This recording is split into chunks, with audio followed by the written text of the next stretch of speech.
E se tudo o que pensávamos saber sobre Júpiter estivesse completamente errado? Por mais de 400 anos, estudamos esse planeta gigante e erramos em tudo. Em 2017, a sonda Juno, da NASA, enviou dados que mudaram radicalmente nossa compreensão sobre Júpiter. Porque o núcleo de Júpiter, ele não é sólido, mas também não está ausente. Ele é difuso, e essa única palavra abalou décadas inteiras de ciência planetária. Afinal, se Júpiter não tem um núcleo sólido, como ele se formou? Como ele gera o campo magnético mais poderoso do nosso sistema solar? E o que isso significa para os milhares de exoplanetas gigantes gasosos que continuamos descobrindo? Durante décadas, cientistas debateram o que existia sob as nuvens turbulentas de Júpiter. Uma teoria sugeria que Júpiter se formou a partir de um enorme núcleo sólido, composto de rocha, gelo e elementos pesados, que foi acumulando hidrogênio e hélio pela gravidade, como construir um planeta de dentro para fora.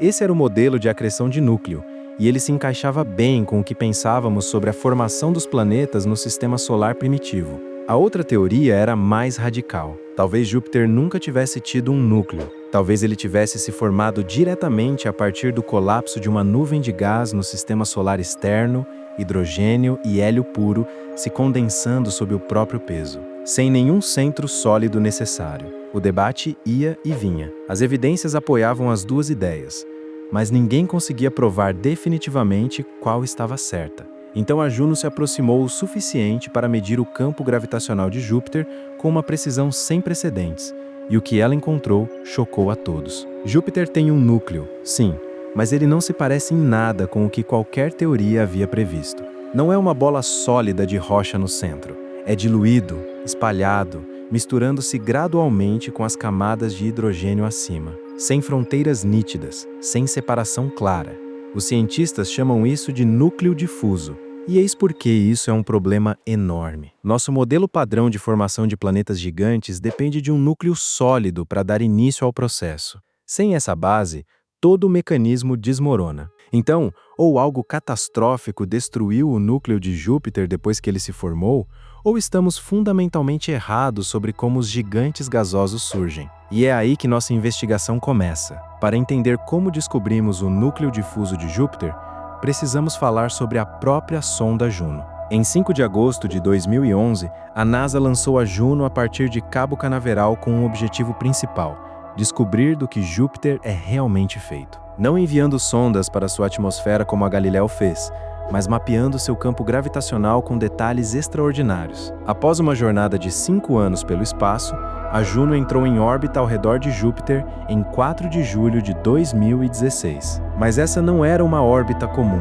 A Juno segue uma trajetória polar altamente elíptica, mergulhando a apenas 200 quilômetros do topo das nuvens de Júpiter antes de se afastar novamente. Ela realiza esse mergulho perigoso repetidas vezes, se aproximando de ângulos diferentes a cada passagem. E é aqui que a coisa fica inteligente. Você provavelmente já viu a gravidade representada como um cone suave e simétrico ao redor de um planeta, mas isso é uma simplificação. Na realidade, o campo gravitacional de um planeta possui pequenas variações dependendo do que existe em seu interior. Montanhas criam uma gravidade ligeiramente mais forte do que planícies. Materiais densos atraem com mais força do que os leves. Essas diferenças são incrivelmente sutis, mas a Juno é sensível o suficiente para detectá-las. À medida que a sonda passa por Júpiter, as mudanças na gravidade do planeta fazem com que ele acelere ou desacelere por frações de milímetro por segundo. A sonda Juno transmite continuamente um sinal de rádio de volta à Terra. Os cientistas usam o efeito Doppler para medir essas minúsculas variações de velocidade. Quando Juno acelera sobre uma região mais densa, a frequência do rádio sobe. Quando desacelera, a frequência cai. Repetindo esse processo a partir de dezenas de ângulos diferentes, os cientistas conseguem construir um mapa incrivelmente preciso de como a massa está distribuída dentro de Júpiter. A missão Galileu nos deu um esboço grosseiro da gravidade de Júpiter. A Juno trouxe esse esboço para um foco nítido, com uma resolução cerca de 100 vezes melhor. O que torna a Juno tão precisa é a proximidade com que ela opera. Ao contrário das missões anteriores, que mantinham uma distância segura, a órbita polar da Juno a leva diretamente sobre os polos de Júpiter e atravessa os cinturões de radiação mais intensos do planeta. É como voar dentro de um acelerador de partículas cósmico. Para sobreviver a isso, a Juno foi construída como um tanque. Seus componentes eletrônicos estão protegidos dentro de um cofre de titânio para blindá-los da radiação. Mesmo assim, a sonda só pode passar algumas horas em proximidade extrema antes de recuar para uma distância mais segura. Cada aproximação fornece aos cientistas mais um dado, mais uma peça do quebra-cabeça gravitacional. E depois de anos de medições de altíssima precisão, mapeando o planeta de todos os ângulos possíveis, a imagem que emergiu foi completamente inesperada. A gravidade de Júpiter não se comportava como deveria em um planeta com um núcleo sólido. As variações sugeriam que algo muito mais estranho estava acontecendo lá nas profundezas. Algo que nos forçaria a reconsiderar tudo o que acreditávamos saber sobre o maior planeta do nosso sistema solar. Quando os cientistas analisaram os dados gravitacionais da Juno, esperavam encontrar uma de duas coisas: ou um núcleo denso e compacto, com uma fronteira clara separando-o do envelope de hidrogênio acima, ou nenhum núcleo concentrado, apenas uma distribuição uniforme de material por todo o planeta. Não encontraram nenhuma das duas. Em vez disso, os dados revelaram algo intermediário. Júpiter possui uma região rica em elementos pesados, como rocha, gelo, carbono, nitrogênio e oxigênio. Mas essa região não está concentrada em uma esfera compacta. Ela se estende por um volume enorme, abrangendo aproximadamente metade do raio total de Júpiter. Cerca de 35 mil quilômetros de material difuso e gradualmente diluído. Não existe uma fronteira nítida onde o núcleo termina e o envelope de hidrogênio começa. Os elementos pesados simplesmente se misturam gradualmente para fora, tornando-se cada vez menos concentrados, até se fundirem com o hidrogênio e o hélio ao redor. Isso criou um problema imediato para os cientistas planetários. De acordo com o modelo de acreção de núcleo, o mais aceito entre os especialistas, Júpiter deveria ter começado como um núcleo sólido de rocha e gelo, com talvez 10 a 20 vezes a massa da Terra. Assim que esse núcleo crescesse o suficiente, sua gravidade se tornaria forte o bastante para capturar rapidamente enormes quantidades de hidrogênio e hélio da nebulosa solar ao redor. Esse processo exige um núcleo sólido e compacto para funcionar. É necessário esse núcleo denso para gerar atração gravitacional suficiente. Sem ele, não há ponto de ancoragem. O planeta simplesmente não consegue se formar. Mas a Juno nos mostrou que o núcleo de Júpiter não é sólido. Então, como ele se formou? Se o núcleo nunca foi sólido e compacto, como Júpiter capturou todo aquele gás? E se ele começou com um núcleo sólido, o que aconteceu com ele? Para onde foi? Já nos anos 90, os cientistas sabiam que Júpiter era rico em elementos pesados. A missão Galileu havia confirmado isso. Eles também sabiam que o campo magnético de Júpiter precisava ser gerado por hidrogênio metálico nas profundezas do seu interior. Mas a estrutura exata do núcleo permanecia um mistério. Alguns pesquisadores acreditavam que o núcleo poderia ter se dissolvido ao longo de bilhões de anos, misturando-se lentamente ao planeta. Outros se perguntavam se o intenso calor interno de Júpiter mantinha o núcleo em um estado parcialmente líquido, mas ninguém previu essa estrutura difusa. A descoberta levantou imediatamente novas questões. Esse núcleo difuso é estável ou está se dissolvendo ainda mais na atmosfera de Júpiter? Ele sempre foi assim desde a formação do planeta, ou algo o transformou depois? E talvez o mais importante, se Júpiter tem um núcleo difuso, o que dizer dos outros gigantes gasosos? Porque eis o fato, Júpiter não está sozinho. Saturno, Urano e Netuno também são gigantes gasosos. Se nossos modelos sobre a formação de Júpiter estão errados, então toda a nossa compreensão sobre como os planetas gigantes se formam pode precisar de uma revisão completa. E isso inclui os milhares de exoplanetas gigantes gasosos descobertos orbitando outras estrelas. O núcleo difuso não era apenas uma curiosidade sobre Júpiter.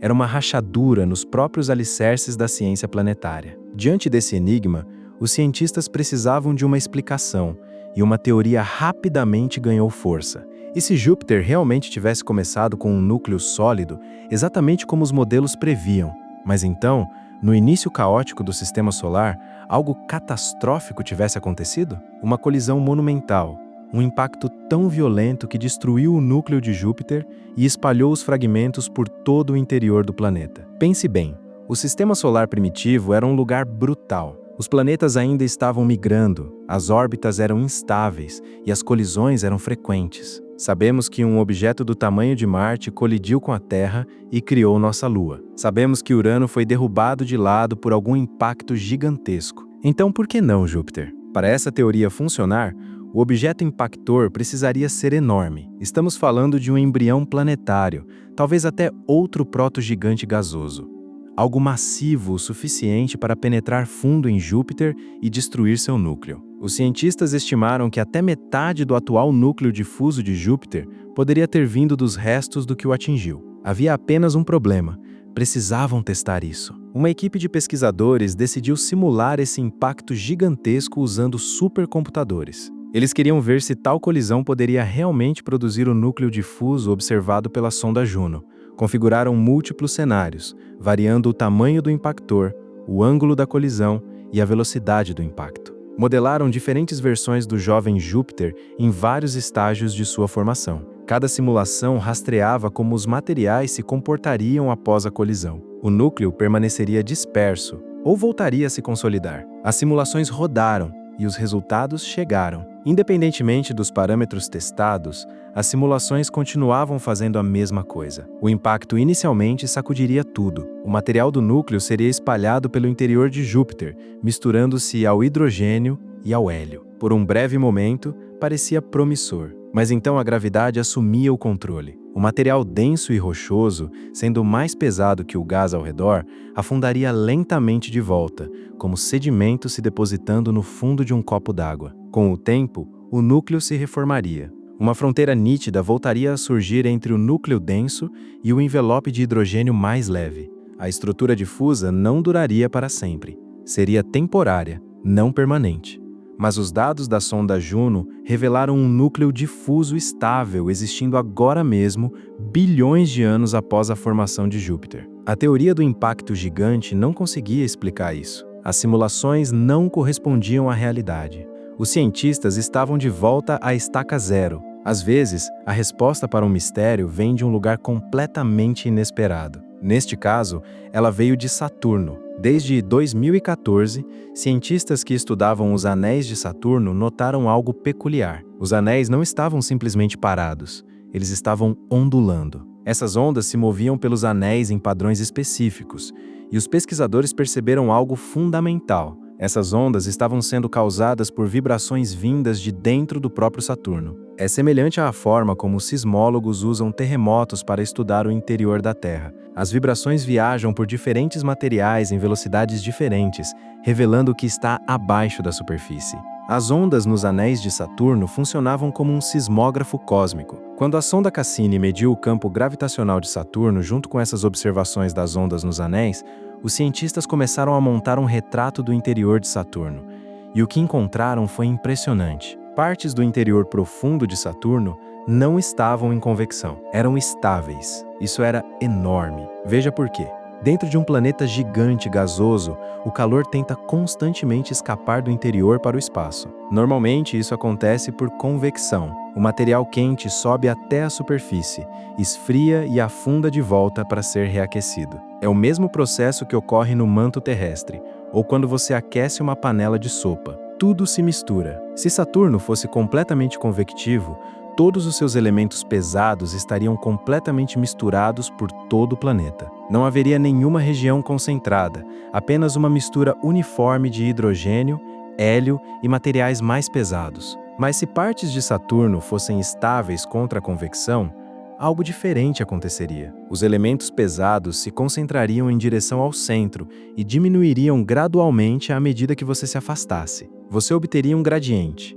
Exatamente o que esperaríamos de um núcleo difuso. E foi exatamente isso que os dados mostraram. Saturno também tem um núcleo difuso. Quando essa pesquisa foi publicada em 2021, tudo mudou, porque agora tínhamos dois gigantes gasosos com núcleos difusos, Júpiter e Saturno, os dois maiores planetas do nosso sistema solar, ambos exibindo a mesma estrutura interna inesperada. Isso não podia ser coincidência. Não podia ser resultado de colisões aleatórias. Se ambos os planetas têm núcleos difusos, então isso deve estar apontando para algo fundamental sobre como os gigantes gasosos se formam ou evoluem. A teoria do impacto gigante para Júpiter de repente parecia muito menos provável. Os cientistas começaram a buscar uma explicação diferente, uma em que os núcleos difusos não fossem um acidente ou uma anomalia, mas uma parte natural do funcionamento dos planetas gigantes gasosos. E os dados de Juno também apoiaram isso. Eles mostraram que grandes regiões do interior de Júpiter também são não convectivas,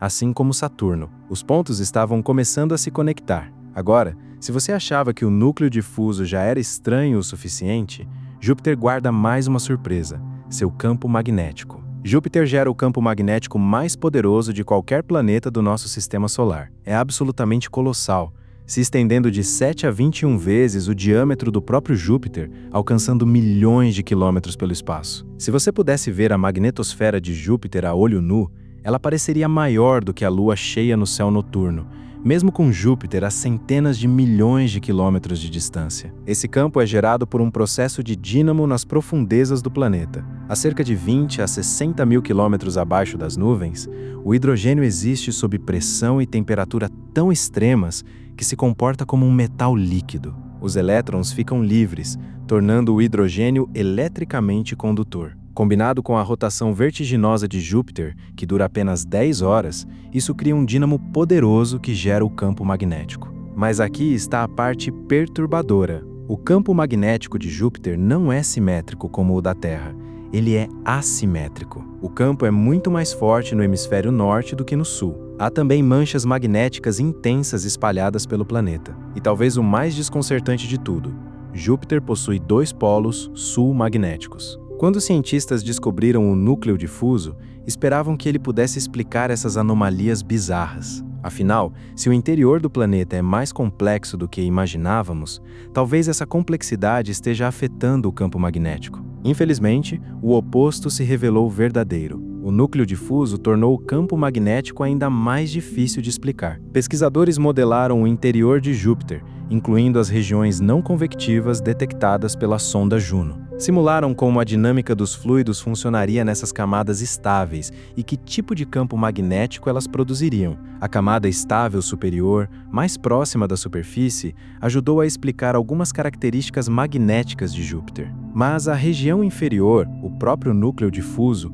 não correspondeu às observações quando modelada como completamente estável. Então, onde isso nos deixa? A verdade é que ainda não compreendemos completamente o campo magnético de Júpiter. Alguns pesquisadores acreditam que pode haver chuva de hélio caindo pela camada de hidrogênio metálico, criando complexidade adicional no dínamo. Outros sugerem que o dínamo de Júpiter não opera de forma uniforme como o da Terra. Em vez disso, variações na densidade e na condutividade elétrica ao longo do planeta poderiam criar a magnetosfera assimétrica que observamos. O que sabemos é que o campo magnético de Júpiter impulsiona as auroras mais espetaculares do sistema solar. Ao contrário das auroras terrestres, que aparecem apenas em certas épocas, as auroras de Júpiter jamais param. Estão constantemente ativas, centenas de vezes mais poderosas do que qualquer coisa que vemos na Terra, pintando os polos com exibições deslumbrantes de luz. O núcleo difuso faz parte dessa história. Ainda não descobrimos exatamente como. Vamos recuar e olhar para o quadro maior. O que tudo isso significa? Por décadas, acreditávamos entender os gigantes gasosos. Eles tinham núcleos sólidos envoltos por espessas camadas de hidrogênio e hélio, simples, limpos, previsíveis. Mas Júpiter e Saturno nos mostraram que a realidade é muito mais complexa. Seus núcleos difusos desafiam nossos modelos de formação planetária de maneiras fundamentais. Descobrimos milhares de exoplanetas gigantes gasosos. Júpiteres quentes orbitando próximos às suas estrelas, gigantes frios em órbitas distantes, superjúpiteres muito mais massivos do que o nosso. Para todos esses planetas, temos aplicado modelos baseados no que acreditávamos saber sobre Júpiter e Saturno. Mas se núcleos difusos e regiões não convectivas são características comuns e não exceções, precisamos repensar completamente nossas interpretações. Há ainda tanto mais para explorar em nosso sistema solar e além. Fique conosco nessa jornada incrível pelo cosmos.